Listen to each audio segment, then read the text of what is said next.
Hey,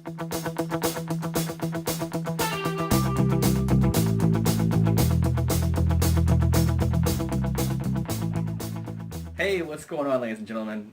So, real quick video. I just want to cover AMD stuff real quick, just the Ryzen CPUs.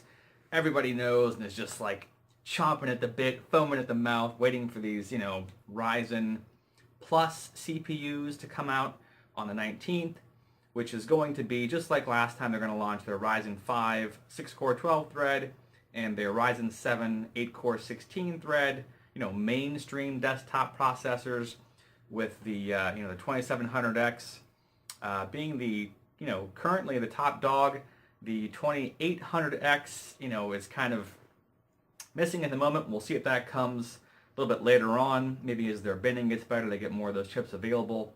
Maybe they can have XFR or boost up to 4.5 gigahertz as opposed to 4.3 or 4.35, whatever it is on the 2700X. But what I want to talk about before I talk about those, because everyone's talking about those, is I actually am I'm out of therapy for my eyes in like 5 weeks. I gotta get another job, and I can't be sitting in front of the computer all day, every day anymore, doing service stuff on the computer. I just can't sit there for 10, 12, 18 hours a day in front of a screen. So my thing is, I'm going to be doing outside sales of some kind. I'm not sure what yet, but I need a laptop to do that. And I have been waiting patiently for, Ryzen Mobile's been out for a while. They've had the, the Ryzen 3, what is it, the 2300U I've seen the 2500U in some systems like the Acer Swift, the HP has a 2-in-1, and neither of those systems, I looked at them initially, they had like, one SODIMM, basically one RAM module. I guess it wouldn't even be a SODIMM, but just one RAM module soldered, onto the board, and single channel memory. There's no additional SODIMM slot to plug in additional memory to get dual channel memory operation. Therefore doubling your memory bandwidth, which is really, really important, just as it is for the desktop APUs, the Raven Ridge stuff. You really want to have dual channel memory. I don't know what just fell back there, but it couldn't be good. Anyway, you really want to have dual channel memory, to enable better performance in games and just graphics, GPU use in general, because there's no dedicated memory like there is on a dedicated GPU card. It's using system memory, and it really needs, the additional memory bandwidth that dual channel memory brings to the table, even though, it uses Vega architecture for the graphics, and that does have color compression and texture compression, etc. You just need more memory bandwidth if you can get it. So I've been looking at some laptops recently, and more of them are starting to support dual channel memory. They've got, I just picked up on like an open box super sale for like $600. I got like a 2700U, which is the top of the line, 3.8 gigahertz boost, and that's before mobile XFR, which this particular laptop doesn't actually support. It's a very thin form factor. To achieve or to get mobile XFR, you have to have beefier cooling solution, and I haven't actually seen any of those laptops yet. Most of actually all of the Ryzen Mobile CPUs that I've seen at this time are all configured to 15 watts. I guess they can be configured up to like 35 watts, and of course they can be given additional cooling and get some higher frequencies if you give them the headroom to do so in terms of thermals and power, etc. But yeah, it has a slot for additional memory, so I'm going to put 16 gigabytes of 2400 megahertz DDR4 in there and get maximum memory bandwidth. So look forward to seeing that review on that laptop very soon. I have high expectations. It's got more teraflops than an Xbox One, so it should be an absolute killer machine. So look forward to that. Now, going back to the other, Ryzen CPUs, we've all had, for the last year, we've had, the Ryzen, introduced, obviously, Ryzen 5, like I say, at first, Ryzen 7, when they initially launched. You had the 1600, 1600X, then you had the 1700, 1700X, and 1800X. So we're one short this time on this launch, April 19th, but hopefully that 2800X will come, sometime in the near future. It may or may not come, who knows. But what I want to talk about is that there are certain technologies that all of these Ryzen CPUs have used. The first generation, or just the regular Zen, not the Zen Plus architecture CPUs, which were in all of the first generation ones I just mentioned, as well as Ryzen 3 in that family, as well as the first generation ThreadRipper CPUs. They all used, the first generation of XFR, which would boost, I think, 100 megahertz over and above on their mainstream desktop AM4 CPUs, and then 200 megahertz on their high-end desktop ThreadRipper CPUs, which was great. And they had Sense MI technology, precision boost, and these are all 1.0. So the interesting thing is that even though these mainstream desktop CPUs are coming out on the 19th, and they're going to introduce like precision boost 2.0, all of these refinements have been made not only to those technologies but also to the cache to get lower latency, etc. I think it's interesting that most people have completely missed. A lot of the reviewers I'm seeing are saying, this is great. We're finally going to get precision boost 2.0, albeit only on the new 470 boards, or the newer AM4 motherboards coming out with these CPUs. But you guys have to realize, and this is pretty cool in my opinion, but they've been branding the Ryzen desktop APUs, the 2200 and the 2400G, for a while now, obviously with a 2 as opposed to a 1 in front of the 200 and 400, whatever, G, says, obviously implies graphics are embedded as well. But those desktop APUs, as well as the mobile CPUs, APUs that have been out for a while, have included those technologies. They've included those newer technologies, and it's going to be great to see those on the desktop where they have just CPU cores. There's not heat coming off of a Vega integrated GPU, and really see what those can get to in terms of sustained clock speeds. Pardon me. Under different thermal conditions. And from what I'm seeing and what I've heard in some of the leaks coming out, is that these new Precision Boost 2.0, XFR has been improved. Again, Sense MI has been improved. These technologies that have been improved across the board really help these CPUs to sustain and maintain, which I guess is the same thing, but it helps them in any regard. It helps them keep higher frequencies on more cores a lot more of the time. So that's going to be really, really cool. I've heard ramblings about just using the box cooler of the 2700X, which is a sweet looking new cooler. I've got a Noctua NHD 14 back there, which is a sweet dual radiator, awesome air cooler. But that new Wraith Spire with the LEDs and the clear fans that comes with that 2700X looks like an absolute beast of a cooler.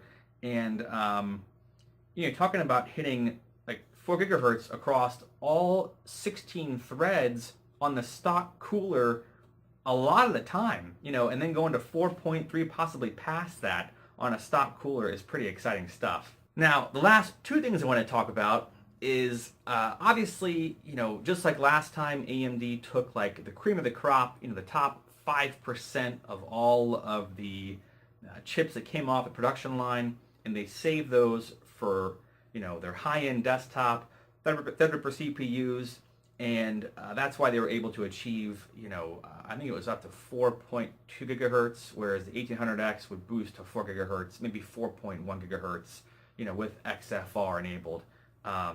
assuming you had adequate cooling to enable that.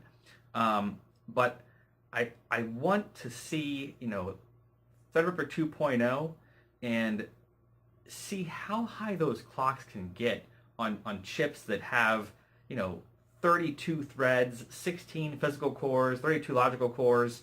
Are we going to be seeing $1,000 CPU that has, again, 32 threads running at 4.5 gigahertz? I mean, that's going to be absolutely bonkers. I just don't know what Intel is going to do. Whether you've got now I don't know that they can actually achieve this. That's a lot of heat to dissipate even on a new manufacturing node, which is not really new. It's more of a maturation of their not old, but their 14 nanometer process at Global Foundries. They've got a 12 nanometer node that they're producing, these new Zen Plus, dies on, and those will obviously go into the second generation high-end desktop parts as well. But that's a lot of heat to dissipate. So, whether you're using glue or MCM, like modular design like AMD does, or whether you're using, one single monolithic piece, chip that has all, 16, 18 cores in the highest end Intel parts case, achieving those super high clock speeds, like, an 8600 can get to 5 gigahertz no problem because it's only got 6 cores. And it's a mature, fabrication process. It's 14 nanometer plus. Guys, been working on that node for, friggin' 20 years, it seems like. But, those can get up there to really, really high clock speeds, which is great for them. Great for, single thread performance. But, if AMD can pull off, again, 4.3 gigahertz plus with a 2700X and maybe 4.5 with a 2800X, 8 cores, 16 threads in the mainstream market, with reduced latency. I've seen support. I've seen rumors saying these things are going to support with the new boards up to like 4.5 gigahertz memory speed, which is bonkers. That if anything is going to help, the Infinity Fabric, alongside of the reduced latency, just because of the architectural changes, and optimizations made to the cache system of these new CPUs, that's certainly going to be it, and that bandwidth will help. I'd love to see that, implemented, obviously, for, all of their CPUs, mobile, desktop, that include integrated Vega graphics. That would really, really, really help them out. Again, they do have, Vega architecture, graphics, but extra memory bandwidth will be a huge boon to those chips in terms of their, the GPU performance they're going to get while playing games and other applications that require GPU bandwidth, which a lot of stuff does. So that's going to be cool, and that's what I wanted to cover. Just kind of the entire range, what's happening, what is being supported in a nutshell in terms of technologies, what's been improved, and I'm looking forward to getting my hands on that laptop. I'm going to do some initial testing for you guys. I think it's supposed to arrive on the 18th through the 20th, something like that. So look forward to that. I will show you one thing back here. This is a comparison between the Ryzen 7 2700U, which is what I'm going to get, and the Core i7-8550U, which is Intel's, obviously, kind of, high-end, 8th generation mobile part. And you can see here, 3D graphics. Obviously, Intel gets smashed with 3D graphics. I mean, that's just the way they roll. Power efficiency, though, is supposed to be, better. Again, these have all been configured to 15 watts as far as I've seen in every, laptop I've seen them configured in. So they're killing them in power efficiency. They're killing them in productivity work, content creation. AMD's always been very strong in multi-threaded workloads, obviously. They do give up 5% here in I/O performance, and I don't know if they're talking about memory bandwidth there or what, but as far as I know, both mobile platforms, 8th generation Intel, and also the new 2000 series Ryzen mobiles, CPUs, APUs, whatever, support 2400 megahertz DDR4 SODIMM. So I don't know where that discrepancy comes in there, but yeah, and then you've got data security. It says they're beating them in that. I don't know what that is related to. Maybe it's something to do with the the whole Spectre virus that AMD is not susceptible to and Intel is. Who knows? But over here, one last slide I want to show you, which is I'm sure you guys have seen, but this slide over here just shows you how far we've come in terms of efficiency. And this is Cinebench R15 running on the new 2700U mobile CPU APU from AMD. You got it using 15 watts and scoring 707 in a multi-threaded workload, obviously. Now this is the the old Core i5. This is just last generation. This is the Core i5 7600K, which is still a great CPU.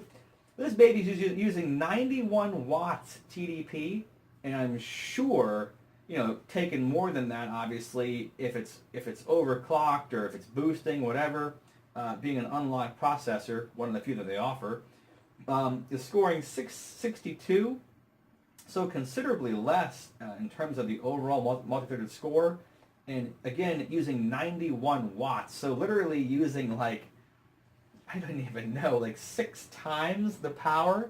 That could be horrible math, I don't know, but it's a lot more power. And I just I feel like AMD is absolutely killing it right now with not only the hardware and the CPU side, not so much on the GPU side. Obviously, their GPUs are kind of a victim of their own, ability to perform compute heavy tasks, really, really well, and therefore mine really well. So the availability of those cards and everyone doing, cryptocurrency mining has been kind of shoddy. The pricing's been really high, and then, gaming performance relative to the NVIDIA stuff. I just think that AMD really did target, compute performance first, and really just change the game, and I see them doing that again with Navi. Here in the back half of 2018, we may start to see, I don't want to say retail products, but you may start to see, and I'm sure they're working on now, stamping out, early versions of Navi on a 7 nanometer node, and they're not going to get great yields initially. Probably over half of the ones that come off the line on a wafer are going to be bad, because it's a brand new node, a very, very hard node to get down to 7 nanometers. And, they're going to be using smaller chips, but supposedly, GTX 1080, kind of class performance. And again, those should have awesome compute performance. Hopefully, there's some great ASICs out by that time that make GPU mining not really viable any longer. But as great as ASICs are getting, moving down to 7 nanometer, you're going to get increased efficiency there. So again, they may be a victim of their own success in certain areas, and that may impact the ability for consumers to get their hands on these that want to play games with them. If you're going to mine on them, they may be the best thing since sliced bread. So but yeah, not just in terms of the hardware, for the CPU stuff, like I say, they're killing it, but their software, I mean, these guys have got software that's come out that I've seen, and if you look on the website, they just have so much in the way of software technology that they're offering. The Ryzen Master Utility was a really cool thing to be able to adjust and make changes on the fly in your OS. I prefer to do stuff in the UEFI BIOS personally, and not crash my machine while I'm in Windows. But that's just me. They've got the new Adrenaline software. They've got FreeSync, which is a great technology that supposedly will be able to be implemented into older TVs and displays that don't support HDMI 2.1. I think that's right, like the Xbox One X does. And there are currently no monitors or TVs that support that. But even though it won't have the same memory bandwidth and be able to give you like 8K at 60 hertz, which really, I don't know who needs that right now or who can push that right now, but you know, some of the features like FreeSync 2, the variable refresh rate technology that are really important to gaming, especially on you know, a console or and PCs as well, where you're going to have, you know, frame variations depending on the load in a game, or, you know, whatever you're doing. That's going to have a great impact on just the quality of your experience. Not having any frame tearing, not having any, you know, input latency is going to be fantastic. So hopefully they can pull that off and kind of push, you know, FreeSync 2 out to displays, people that they already own. And that would be awesome for me. I know my TV is a, you know, 4K, you know, whatever hertz it is, but I got an Xbox One X out there. I'm still going to make that video, but I want to do that video right, because chances are, after I make that video, I'm going to change the name of the channel. Just for other reasons I'll tell you guys a little bit later on. But I want that to be kind of the big bang, you know, Xbox and PC, and show you guys all the benefits of just how much value, how much functionality, how great it integrates with your PC, and what those two devices can do together. And the value, again, of the Xbox One X. And I don't know. I'm going to get that video together for you guys. I got a lot of content recorded already for it. I'm working on it. So look forward to that soon. And I will catch you guys in the next one. Peace out.